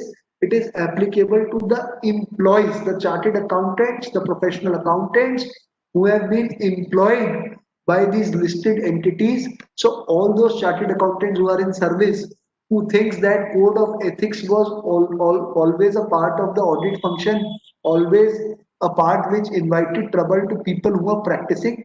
I would want to repeat that that's not the case anymore. In case a professional accountant or a chartered accountant is employed by a listed entity, then this provision of NOCLAR is applicable on the employee also. Any question? So now the next is the taxation services to the audit clients, and I'll very quickly brief this thing, and then I'll just come on the FAQ things. These are 3-4 very important provisions which have been changed. So one, in case you are preparing a return, point is you need to assess the threats which I have already discussed. Usually preparing a return of a client, institute treat it as no threat to your engagement and treat it as that you're doing it independently, and tax preparation is usually no threat. Tax calculation for the purpose of accounting entries. Now here you need to see the self-review threat which we have already discussed. While you are doing an audit thing and the tax planning thing or other tax advisory services, please look at the self-review thread where you are doing any evaluations. Again, there arise a self-review thread. So the point is that we need to self-analyze that our independence of doing a taxation assignment is not hurted. If that independence is hurted, then I am sure that we come under the category where we are providing taxation services to the audit clients and we have not appropriately reviewed the threat, which can later on make the matter more controversial.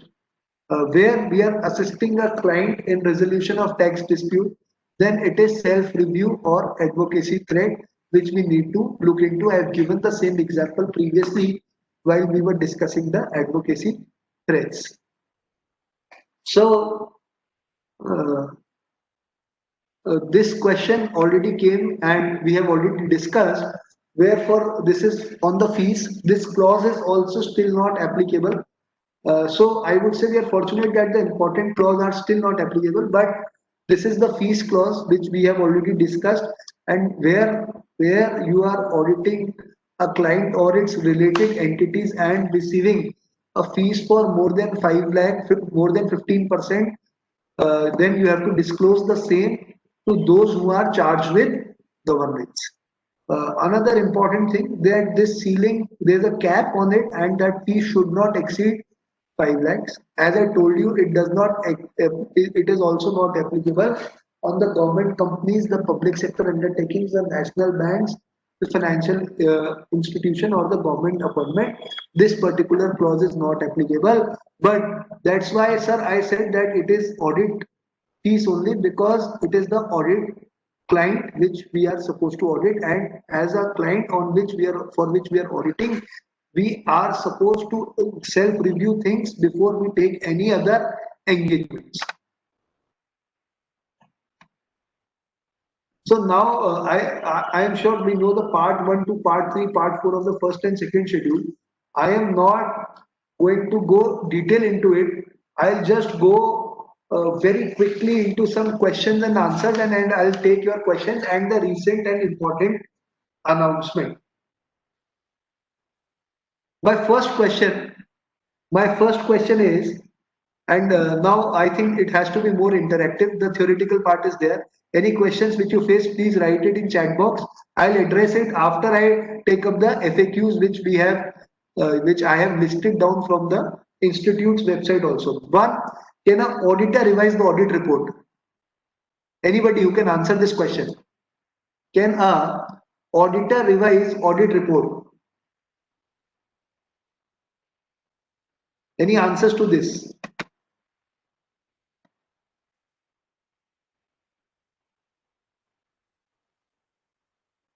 Can an auditor revise audit report? So yes, an auditor can revise the audit report, and it has to be in the lines of the guidance note on revision of audit report in book form. The auditor can revise the audit report in certain circumstances and situation which is mentioned in that particular audit report. My second question is whether a statutory auditor can accept the system audit of the same entity. Can a statutory auditor accept system audit in the same entity? Any answers to this?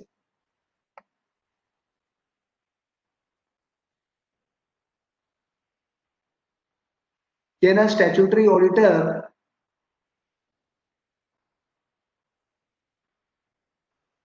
accept system audit? The answer is yes. The answer is yes. A statutory auditor can accept the assignment of a system audit, provided it has to see the self-review thread, and it should not pertain to scrutiny or review of the financial information of the financial data which we are receiving. Okay, another question, since we were filling this MEF, what is the status of chartered accountant who is a salaried employee of a chartered accountant in practice or a firm of such chartered accountants?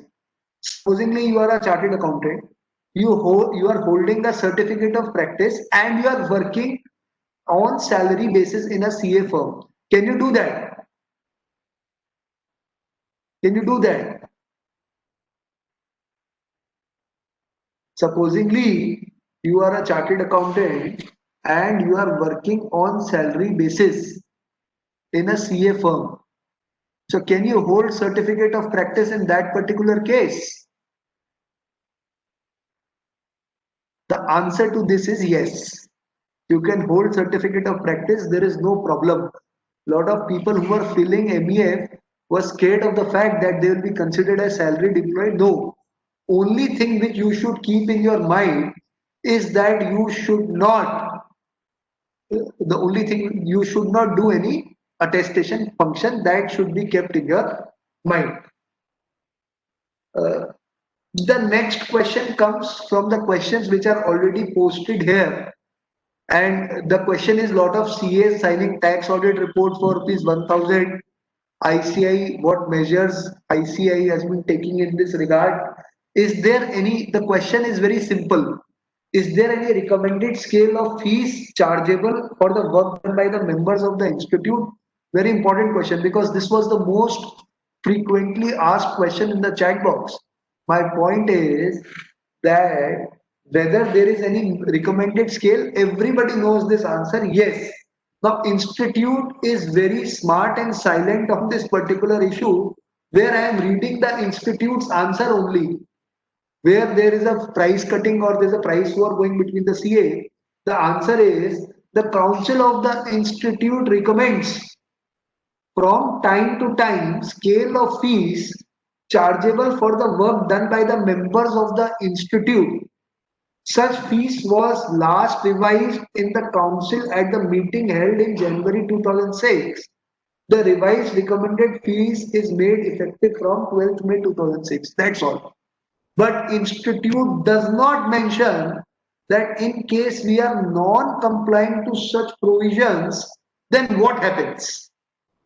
At a conference in Jaipur, I had a particular interaction at that time. Atul Gupta ji, who is the sitting president, was vice president, and I interacted with him on the same issue that when this particular practice will change.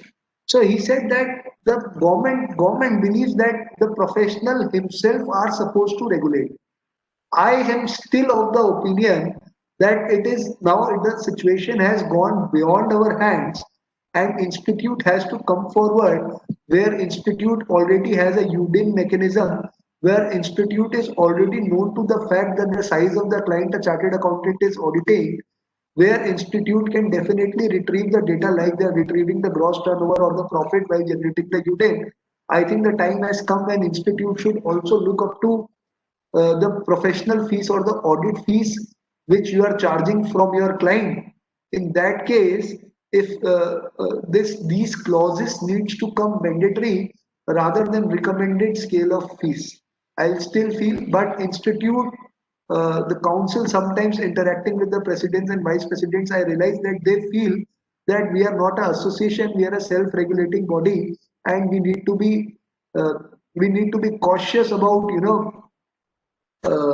dealing with things, and it's on our own that we are accountable and responsible. So the answer to this is yet not clear. There's only a minimum recommended fees.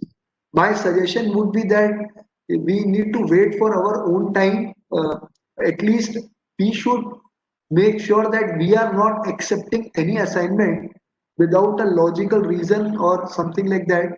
Any assignment should not be accepted on a fees which is below the recommended fee. For small town people, I would still say that you still have certain scope as far as this recommendation is not there. But we need to wait and watch.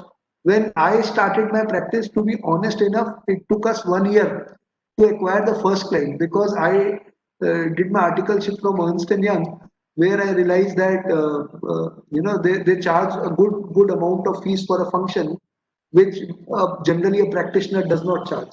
While I did that, while I started my practice, I also realized that I am not getting that kind of skill or that kind of fees. I am not even comparable to the kind of entities they have become.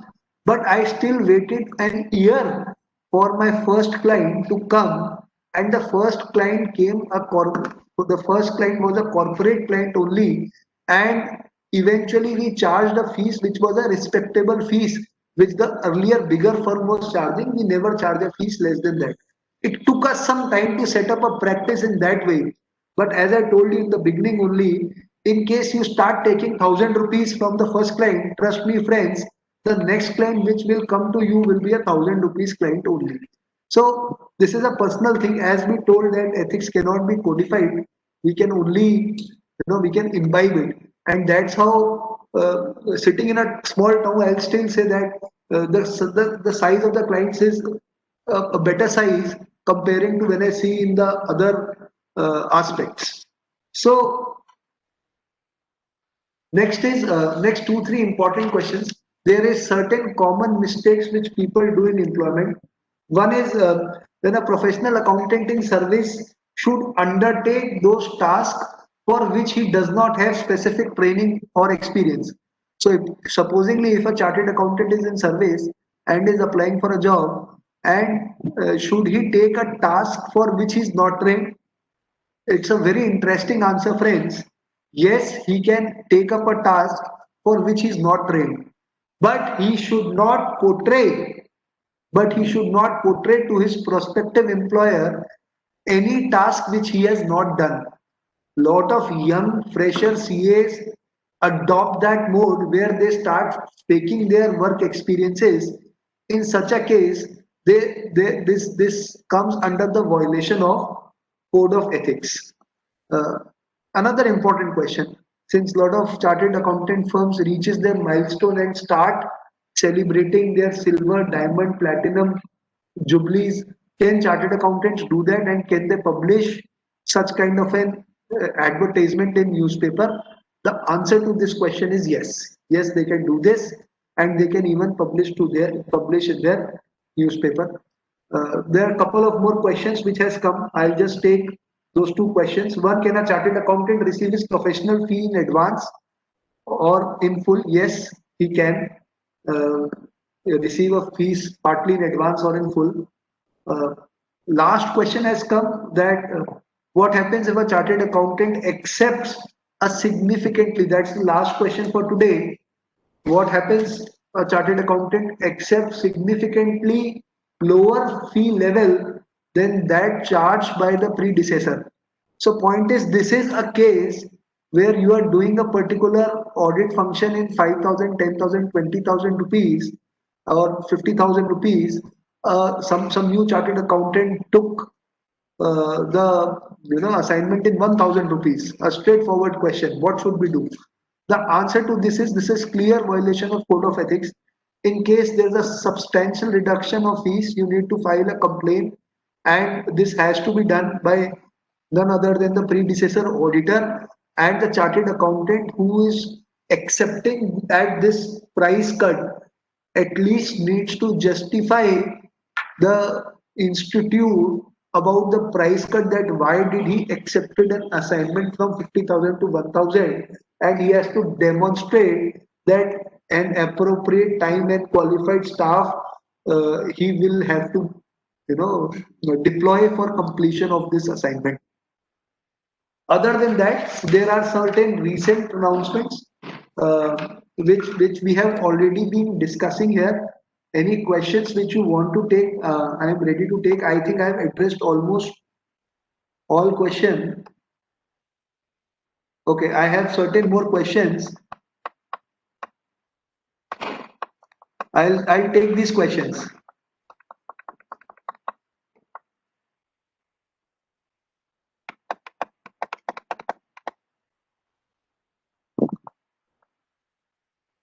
Sir, Vakil, clear tax cut throat competition, government frequently making amendments so that CA make less relevant recent with GST and small taxpayer quarterly filing of returns. Sir, as I told you, there are a couple of things, and I'll straight away, I think the first question which is again and again coming, okay, under Karnataka Cooperative Act, only continuously for 2 consecutive years statutory audit can be done. However, it is seen that some CAs have done it for the 3rd year also. I'll straight away, I mean joining networking groups like Jito, Vyapar organization. Can a chartered accountant join these networking groups? No, no, not at all. Specifically, there's a guidelines coming on BNI also, where BNI has Bangalore chapter is one of the most active chapters of BNI, and a lot of chartered accountants are joining such organizations. I think the better way to network is to join industrial organizations like CII or FICCI. You can become a member to that, but make it sure like a BNI is a particularly marketing organization, and in that case, if you aggressively start marketing your services, nothing is going to come to you. I'll again repeat, join organizations which are more relevant, where you can where they are not directly relating to marketing activities. So networking groups, yes, you can, but it should not portray it as a marketing activity that you need to understand. I'll take another 2-3 more questions which are coming here. So networking part is clear. You can join few organizations, and as far as networking is there, I'll suggest that LinkedIn and all these websites are also networking websites, and we can very well network through there. Tools such as Sales Navigator and other things can also be used. There is no prohibition on usage of such tools as of now. So as far as Vakil search and price cut is there, sir, I would say only one thing about it. I told you about my story, that it took us a considerable time to compete to such kind of things. But eventually, I am the person, my professional core competence will decide the client I will be getting. I will be again repetitive in that fact. Why I am telling you? Because I come from your background only, and I am a first generation chartered accountant, and there is no way that these price cutters came in between us. So it depends on, it entirely depends the way you want to carry your practice. But a humble request will be that all these websites, yes, institute also needs to, Ravindraji, I would request through Bangalore and Jaipur chapters, at least two chapters we can take in loop. And this is constantly happening, that these websites of Vakil Search or Clear Tax are filing returns or doing some non-attestation funds at a price which is just not feasible for chartered accountants. So at least the local chapter should make the recommendation to the regional councils and central councils. This should happen. I buy your point, but also along with it, I would say that please, it is completely on you to decide uh, how do you want to carry on your practice. This comes from my own experience. I might be younger than a lot of few senior chartered accountants who are here, and they would agree to that point, that that's how a practice needs to be managed. Can a CA in practice enroll on freelance website and bid 9C close bid for work? So, sir, CA in practice cannot do that and cannot enroll them on the freelance websites. If you are a chartered accountant in practice and if you are affiliated with a firm, this is not possible in that case. uh, and you can't bid a work from freelance. This amounts to professional misconduct. Some firms having a consulting company or LLP and CA firm, partners in CA firms are advisors in consulting company. Is it allowed? Sir, partners in CA firm, if they incorporate a management consulting company, you go to the annexure 3 of the code released by Ethical Standard Board. If they are practicing with the prior permission as a management consulting firm, yes, they can do that. Yes, they can do that. But they partners in CA firm are advisors in consulting company. No, this is not allowed.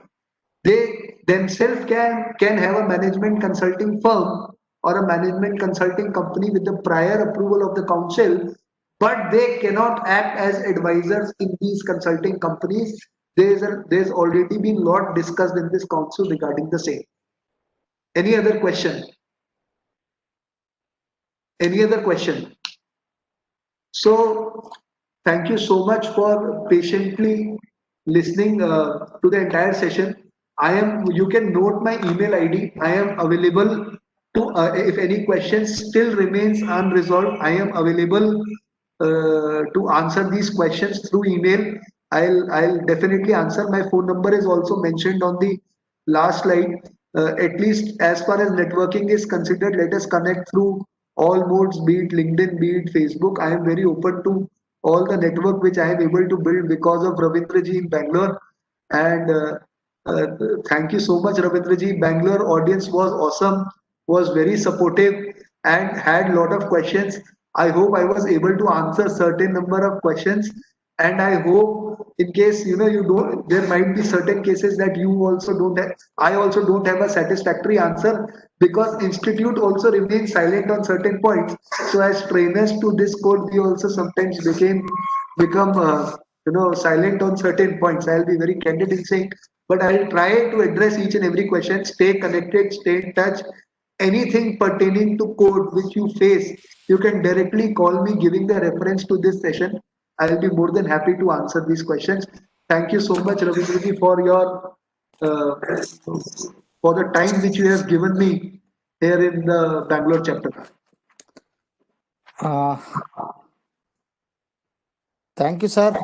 It was a session on the, we are in the 75th session And we reached to the already chartered accounts. We are celebrating 72nd year CA day Very, recently. We very, have very, very celebrated. congratulations, sir. And the relevant topic is we have chosen for the code of ethics. You enlighten all our members uh, very promptly, and where exactly the questions will definitely come, sir. There are, because why CAs will always think that the everyone want to be CA means chartered accountants. The everyone thinking it's a controlling C for controlling. It's a only one reason that we should be an very ethically. We need to be an adapt in our day-to-day life. That was the motto of the session. You have very calmly addressed, and it was an interactive session. More than 500 members, sir, was participated Fantastic, actively fantastic. I am glad that because people liked it. It gives a our lot of motivation when, in the chat box you read that people like the session. Eventually, we don't want to waste time of members and we uh, want that maximum benefit a member should get out of the CP. yes, sir, and our Jnana Dasoha, it's a motto is that our asset for the Jnana Dasoha is our active viewers, sir. The Bangalore Okay, branch, I should thank for all the members. They're very actively participating in our all the programs. They are the only asset, and they are only the motivator for us managing committee to conduct more and more programs continuously.